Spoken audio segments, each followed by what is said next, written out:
everybody's getting settled, and we are a big panel.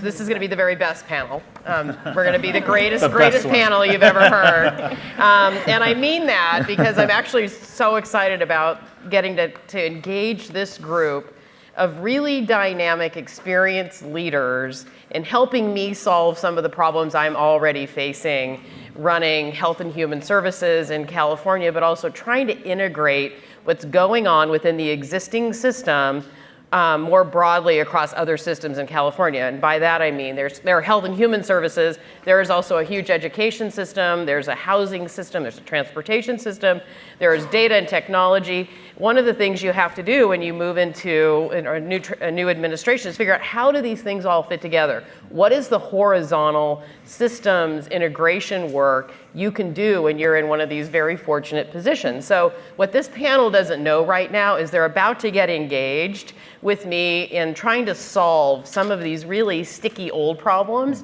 that create an opportunity gap. Now, I know mostly you're going to be talking about achievement gap. Here in early childhood, we tend to talk about opportunity gaps, and there are huge reasons for why those occur. But today, given everybody's experience on this panel, we're going to focus more narrowly on things like affordability, facilities, workforce, curriculum, in whatever ways they've tried to tackle parts of this early childhood ecosystem in their roles, whether they're partnering to try to raise the quality of a big program like Head Start, such as Rebecca and Henry, and others are starting new solutions because they've been looking at this old problem for a long time through technology.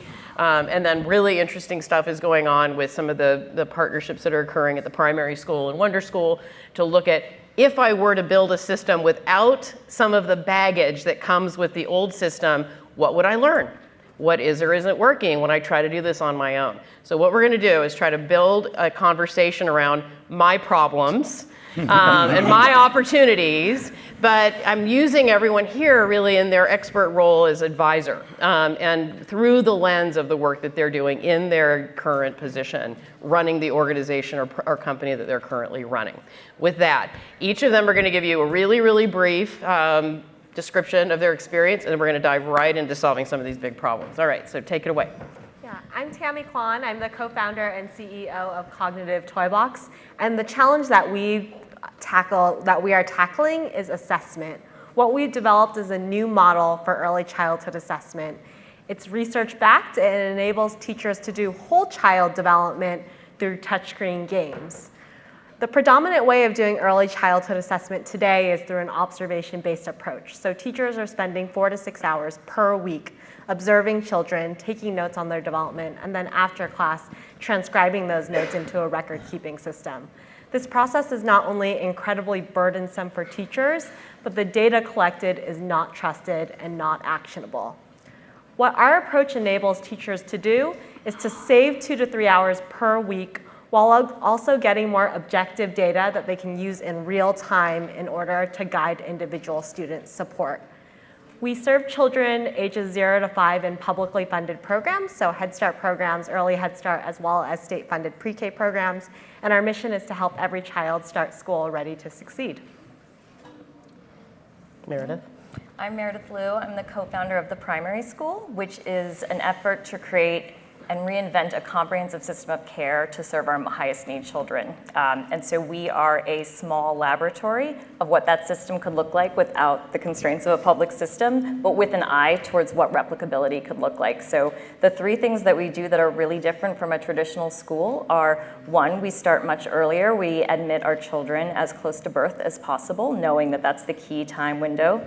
2nd is that we deeply integrate with the systems that create a whole child approach, particularly the medical care system. And 3rd, we deeply believe in the power of parents. And so we provide a parent coach for every parent in our program to build their capacity to support their own children. And we're working with broader systems and partnerships to figure out how to scale this into other systems.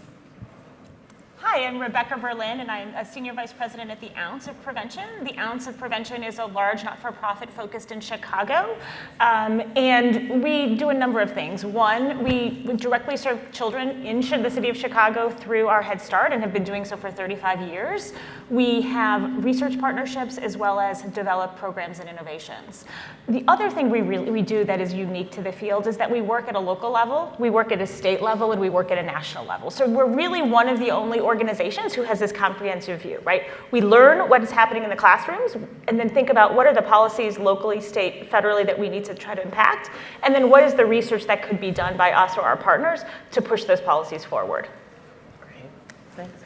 Hi, my name is Henry Wilde. I'm the CEO and co-founder of Oscillero Learning. I have 2 kids who have gone through preschool, as I'm sure many of you have, and my kids went to a traditional middle income, 90% private pay, high quality, highly qualified teachers school. But the truth is they probably didn't need that. Their cup runneth over. The research is pretty clear that my kids probably would have done fine regardless of the quality of education, but that's not the same for low-income kids. Someone said on the last panel I wrote down, it's gone from cute to critical. For low-income children, early childhood education has always been critical. And so the studies that are cited by politicians about the value of $1 invested in early childhood education pays back $9 or $17 are all studies of low-income kids and the impact on the trajectory. The thing about early childhood education is that the gap when children enter kindergarten is the same gap that you experience in the 3rd grade and the 8th grade and high school graduation levels. Chris referenced this earlier in terms of the amount of investment that takes place, and the power and potential of early childhood education is to change that trajectory. At Oscillero Learning, we build, design, and manage world-class Head Start programs and help other people to do the same. We serve 5,000 kids in our own program. We touch 30,000 kids in Head Start programs around the country. We're unique that we're a for-profit company, but our investors are non-traditional for-profit investors like New School, New Profit, the Kellogg Foundation, the Packard Foundation, and for us, our North Star is child outcomes, so ensuring that kids leave our program on par with their middle-income peers. Awesome. I'm Max Tuckman. I'm the CEO and co-founder of Caribou. How many of you have a 0 to 7-year-old in your life? Awesome. And for those of you that raise your hand, how many of you are traveling for work, stay late at work, are divorced, are a grandparent, are an aunt or an uncle? I should see all hands. Yeah. Or military. Any military? Okay, that's fine. So Caribou, we're an education platform that helps you read and draw through an interactive shared screen video call. So while you're traveling for work or you're away or you're a grandparent who doesn't get to see the grandkids that often, you can still ensure that the toddlers in your life that you love are getting that 20 minutes of reading a day. And so we all know the research, the 30 million word gap. We all know that it's incredibly important for kids to constantly be in front of text, to be hearing words, to have phonemic awareness. But our lives are changing and the world is changing and we're separated by distance.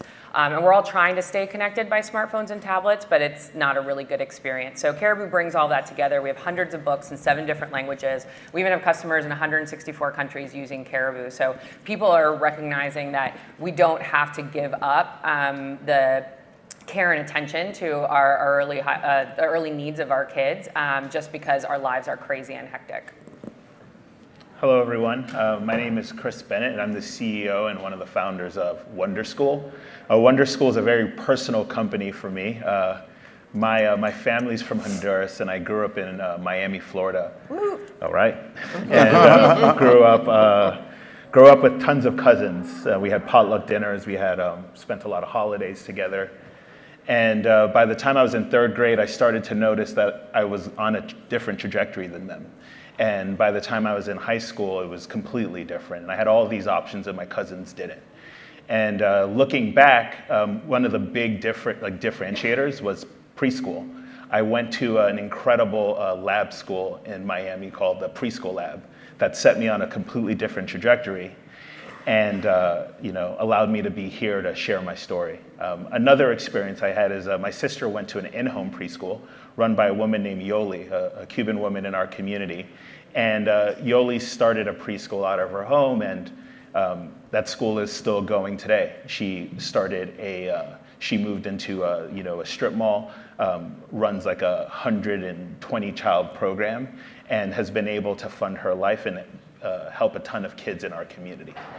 And I'm sitting at dinners with my friends in San Francisco, and I'm hearing over and over that childcare is an issue. And if childcare is an issue for my friends in San Francisco, childcare must be a big issue for a lot of people. Turns out that that's actually the case, and there's this huge, as you probably know, childcare shortage all throughout the world. And it led me and my colleagues to start this organization, Wonder School. Wonder School is you can think of it as an incubator or a boot camp for individuals who want to start a preschool or daycare out of their home. It's a marketplace, and we make it easy for parents to find those programs.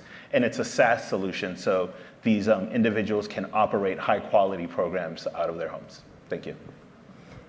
Great. So isn't this a great kitchen cabinet to help solve the problems of the United States of America? All right, so we're going to go in the same direction we just did. And what we're going to try to do here is figure out if you could scale what you're doing right now, and everybody here is doing something different. But I think fundamentally we share in common the sense that there's not enough supply to meet the demand. And it depends on which part of this ecosystem you've leaned in on. But we're going to start with you, and I want to hear you talk a little bit about if we could knock down some of the barriers or some of the places where there isn't enough support from either private or public investors in what you're doing, how you could take your idea to scale, and then what would that mean? So if you're focusing heavily on assessing children's readiness in school, or readiness for the next level, what would we do to help scale that?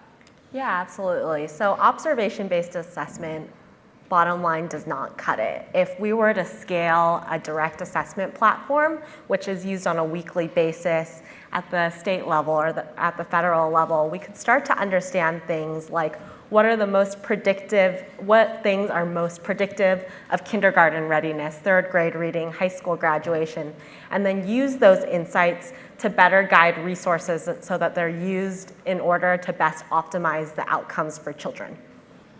All right, thank you. Meredith, you're in East Palo Alto, moments away from Palo Alto.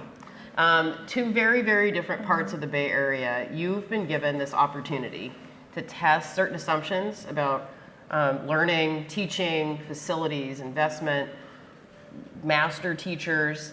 If you had the opportunity to scale up the primary school to serve more kids like the kids you're serving now, what barriers would you have to knock down to get there? So many, and I am thrilled that California is taking this on, as Chris already knows. I think that the one thing that I would really focus on the most is integrated mental health supports for children and families. There is so much more to do beyond universal preschool, which is something that we absolutely need to do in California and across the country. But to build the foundations of success for all children to even access learning when they walk in the door of a preschool classroom or an early childhood classroom, we need to support parents in a much more deep way to address the roots of trauma that they are going through, and all children to build a healthy foundation to address trauma and mental health. That's so great. And it's a big issue for our state, as you know, and something we're really going to try to tackle. Rebecca, you're at the Ounce of Prevention Fund. As you say, you're working at the local, state, federal level. You're touching on Head Start, early Head Start. You have doulas. You're working on home visits and screening, and you're an advocate. And you're everything. If somebody said you could only do one thing from now on to make a difference, to impact the lives of children across the country, what would you lean in on? Yeah, I think really focusing on workforce. I mean, one of the things as I look across the innovations and interventions that we see at ASU GSV, like what we are missing really is something focused on workforce. We literally have a workforce crisis, and I don't use the word crisis a lot. There's a teacher turnover rate across the country, cities, counties, rural areas, well-populated areas, over 50%. And there's a persistent teacher vacancy rate. Every day I open the Ounce career page and I see 10 teacher assistant vacancies. So really thinking about what can we do to focus on the pipeline, right? It's not just today, so we have to have some short-term solutions, but what are we gonna do to really reinvent and re-energize people to see that early childhood is a career and is a profession that people can go into and stay into and can support their family as part of that. Right. I mean, if just listening to the first two panelists, the skill sets necessary to just do the two things you mentioned. Absolutely. Be sophisticated on mental health, understand assessment, manage a classroom, know what the curriculum is, know how to help the parents, help their kid, the level of skill, the number of plates you're spinning. Yes, it is Pretty big. It's unbelievable what we ask of our early childhood teachers, and what they make is about anywhere between $13 to $15 an hour, less than parking attendants, less than people who are walking dogs. Like literally, if you look at the data, and so, but we are asking them to develop the future of our country. And they're tackling lots of difficult issues. And they work longer days, more days, and have the least professional development of any staff. So Yeah. just to add on to other things we Yep. should do. Thank you for both of those absolutely. are really critical additions. Henry, you know all this so well. You're running a huge organization. You're running a program that we're all so proud of in this country, Head Start. It's done so much to lift children out of poverty. We're so fortunate to have early Head Start now, just so we're helping children even younger. It is one of the great equalizing social programs, I think, when we talk about poverty, which, by the way, is what we're solving for with early childhood. And it's sort of important to come back to this point, like, let's fall in love with the problem. Because the problem really is that there are too many kids living in poverty. The solutions are endless. But the more we can integrate those and then push forward those that are actually most ready for prime time, the better we'll do in solving for poverty over time. So since I know Head Start has been, really a premier program in that way, if you had to scale it yet more, or maybe something different. Yeah. Well, first of all, I just want to, echo what you just said, which is when we talk about why we do early childhood education, it's a long-term bet. Like, we're not just trying to create ready 5-year-olds. We're trying to create long-term success, and that's what the bet on early childhood education is. I think I'd love to talk about stuff from like my practitioner point of view, but I feel like I'd be neglectful to, Marquita, the other Head Start director and former Head Start director in the room. But I feel like the structural barrier of the funding mechanism for early childhood education for low-income kids is so broken that it desperately needs to be fixed. And on two different levels. Number one, I bet the average person in this room paid someplace between $15,000 and $50,000 a year for childcare for your kids. And most likely, it probably didn't change the path of that child's education. For low-income kids, that doesn't exist. Head Start's the best funded program. It's $8,000, $9,000, $10,000 a kid. In some states, you might get $3,000 if you're a low-income person to pay for childcare.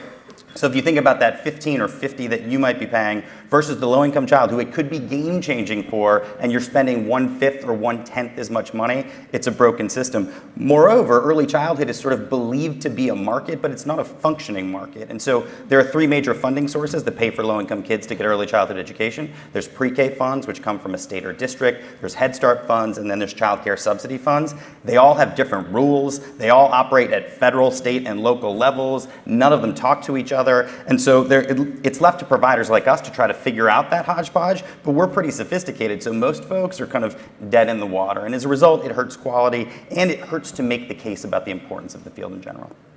Thank you. Max, Yeah. if you could scale Caribou to try to impact as many children as possible around the country, particularly with an eye towards the kids we've been talking about on this panel, what barriers, what hurdles are in your way right now that are preventing you from being able to do that?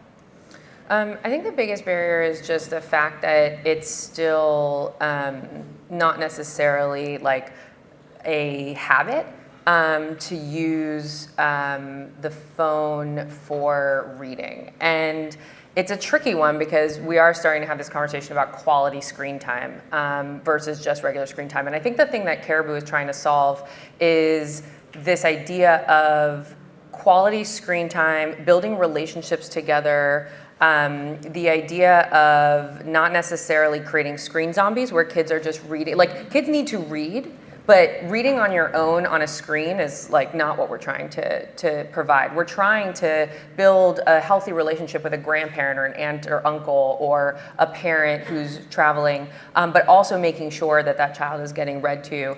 And if we could have corporations that would get behind it and say, make sure every night tonight that, or even if you're working late, that you take a Caribou break, right? I mean, when I think of scale, like my goal is that every night kids are saying like, not, I want to FaceTime with you, I want to Caribou with you, right? That every video chat, or every time that a child experiences screen time, that they're doing it together and they're doing it with content. Great. So Chris, you and I have already started this conversation. That's right. I hear you. You were one of the first people I called, and I really value your expertise in launching Wonder School. And as somebody who's looking at where I can knock down hurdles, I reached out to you to see what you'd learned so far. So could you share a little bit about what you've identified as our pain points, not only in California, I know you're in more than one state, but what you're finding out? What makes Wonder School unique is all of our programs are in home. And the primary reason is you're able to remove like two major costs, the cost of the administrator and the cost of real estate, and essentially like combine that all into one person. And what we're able to see is that an individual can go from making $35,000 a year as a preschool teacher to $120,000 a year operating a program out of their home, and sometime upwards to $200,000 a year in certain neighborhoods of San Francisco. But what one of the big challenges with starting these programs are twofold. One, licensing, and secondly, tenant rights. And so with licensing, we love the regulatory bodies that we work with to get licensed. And once we are licensed, we love working with everyone. The challenge is getting licensed. And it's actually not in California, but in a number of other states. To get licensed, you actually have to request like a paper document, paper booklet that gets mailed to you. And then you have to fill it out, and it's terrifying, and you mail it back. And when there's a mistake, there's this back and forth over mail. And as you can imagine, like, you're taking this huge risk in starting this program, and this process can really slow you down and get in the way of you achieving your dreams. The second thing are tenant rights. So California is great about this. I don't know if you all know this, but if you start a family childcare, which is like a daycare or preschool, out of a home that you're renting, your landlord cannot evict you for starting that program. And that allows for a lot of individuals who are low income to rent a home and start a program, start generating income, and then potentially move into a larger home or generate enough income to buy a home. That California is the only state that allows for that. And so as we start thinking about other states to go into, it's pretty challenging because you go into these really dense cities and most people don't own the homes that they're living in. And you hit some issues as you're trying to start these programs. All right, so pretty good laboratory going here, right? We're like workshopping some good ideas. Now, if you were scaling lessons learned from what you're administering right now and you were trying to figure out what is the policy implication of what I'm trying to knock down. So there is an implementation impact that you're talking about, but there's also probably a policy implication.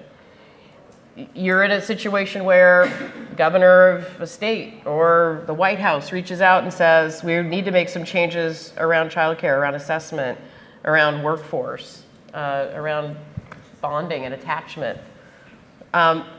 Policy recommendations. And I'm taking the conversation in this direction because this is the reality of working in the public sector. Your shareholders are the voters and the residents of that state or the country.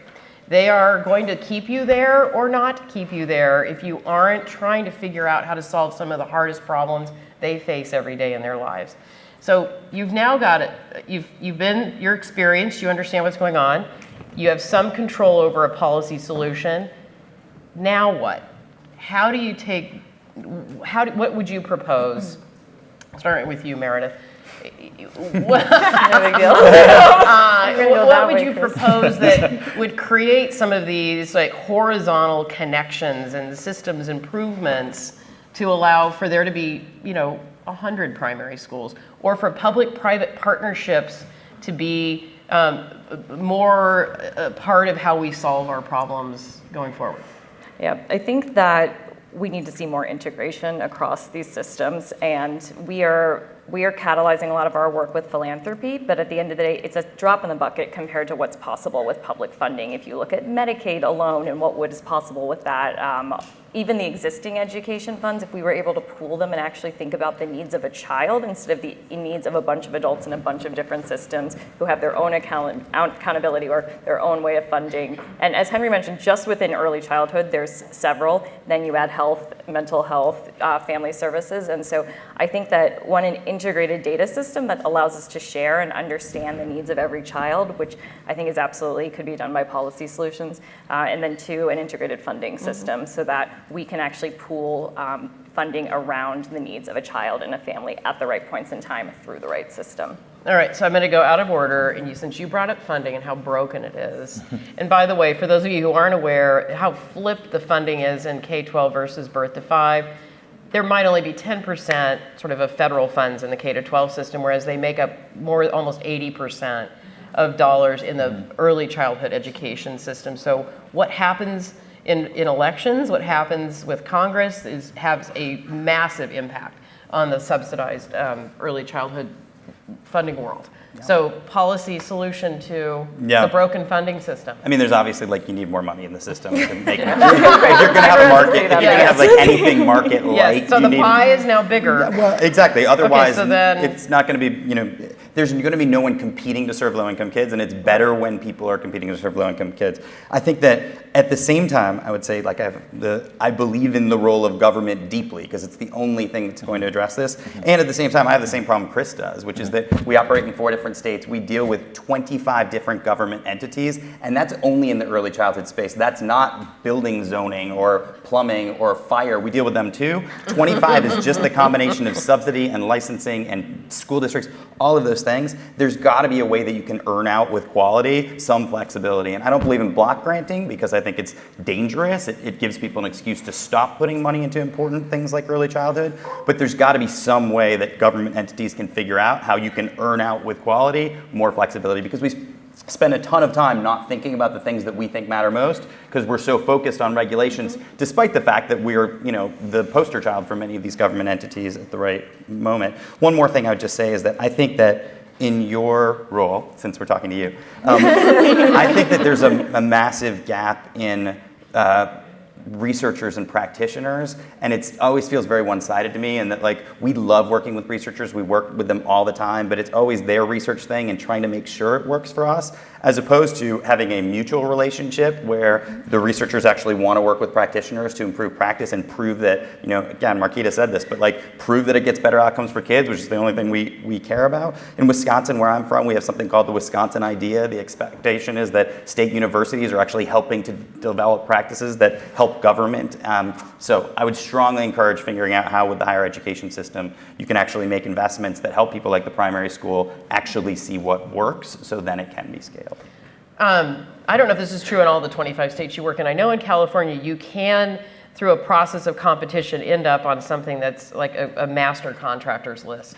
I think there are ways that governments have figured out how to acknowledge long-standing high performance, and they are at the top of lists at times when they're competing for public dollars. West Ed's an example of that. Yeah. So we've talked about funding and data systems, but I want to come to you now because this is making me think about assessment a little bit, which is the data that's going into the system versus trying to pull information out of the system always.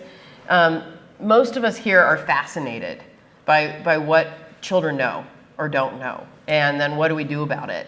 And I've heard so many presentations about, I had a child and so now I have an app and that app is going to help fill, it's going to sort of fill a void in our lives. I mean, this is like a legitimate gap that people are identifying and they're going out and solving these problems.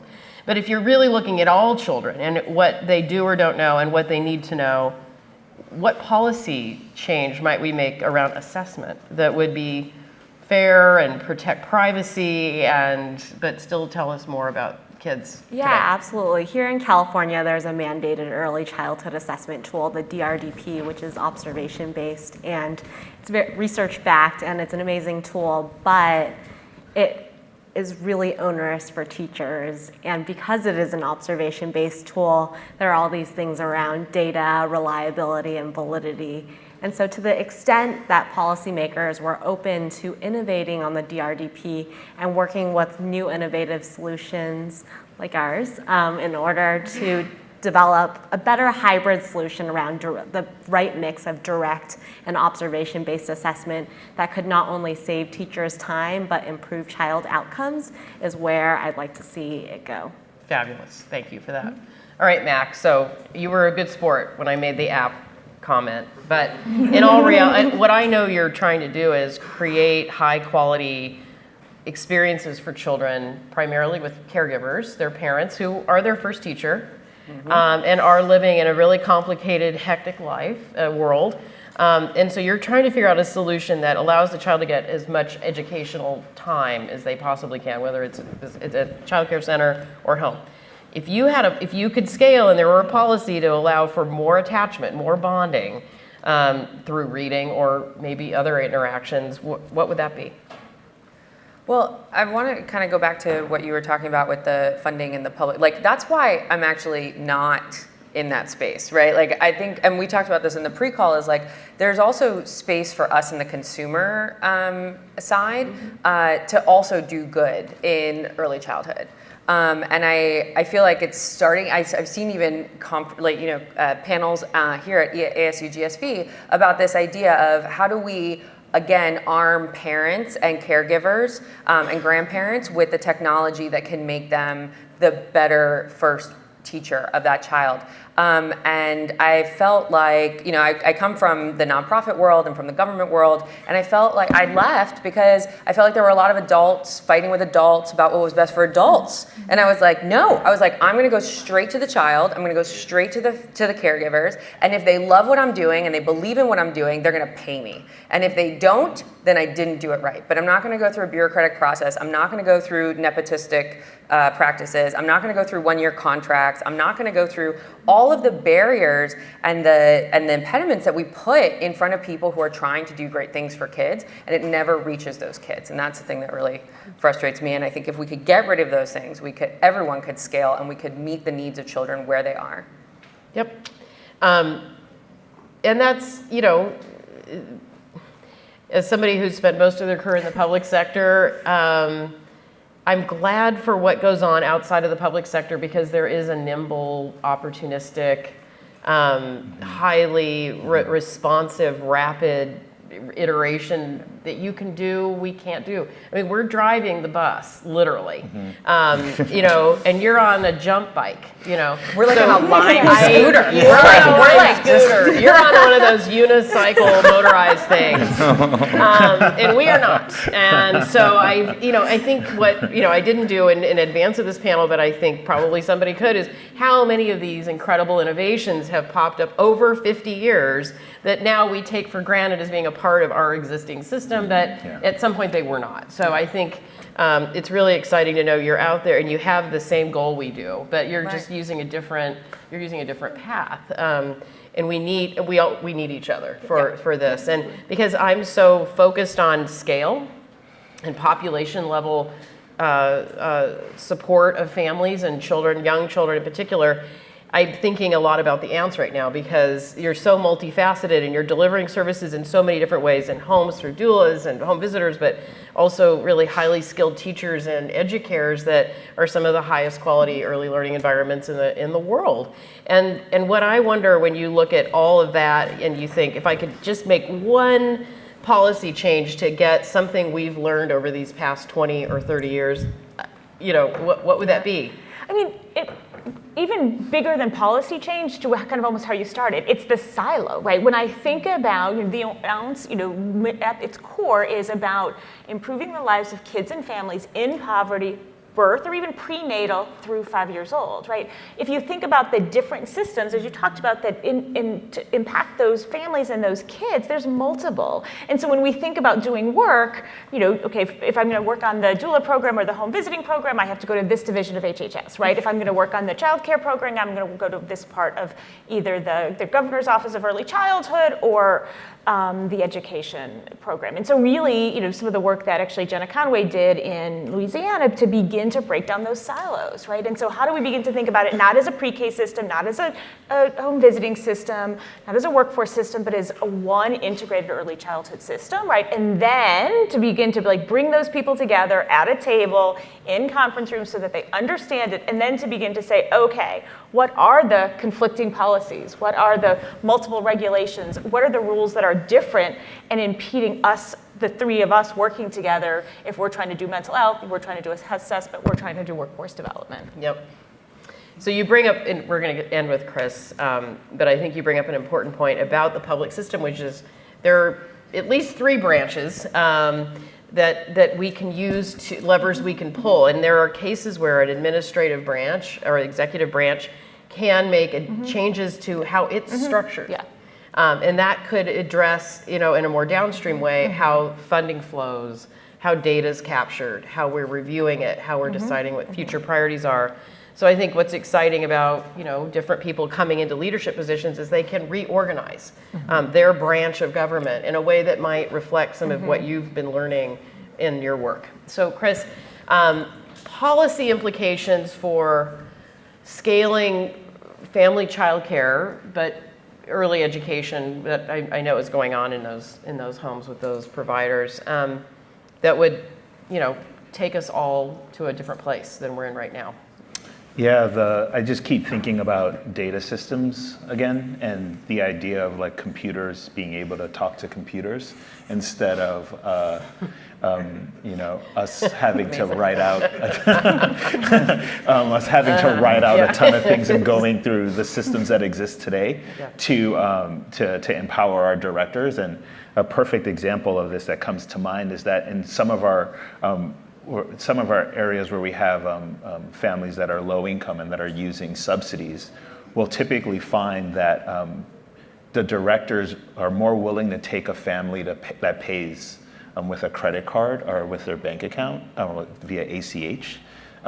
They're willing to take a family that pays less than the subsidy rate in that area because it's more difficult for that director to take money via subsidies. And the big reason why is they have to drive over to a resource and referral, fill out all of this paperwork. There's just this back and forth to be able to accept a family in need.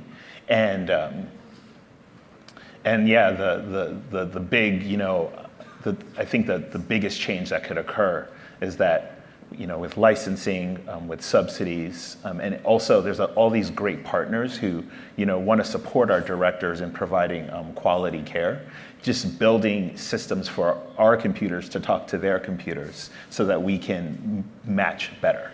I think that would be amazing. There's got to be somebody here who knows how to make computers talk to computers, right? There's got to be somebody here. All right, we are 1 minute from closing. Now, normally I would open this up to questions, but that would be impossible because there's so many of us and we've covered everything already. But in all sincerity, we're going to break now, and nobody on this panel is sprinting out the door, and I think they would all welcome your business card or an opportunity to talk to you after this panel. Thank you for your time and attention. It's been a joy to be on this panel with all of you. Thank you very much. Thank you so much.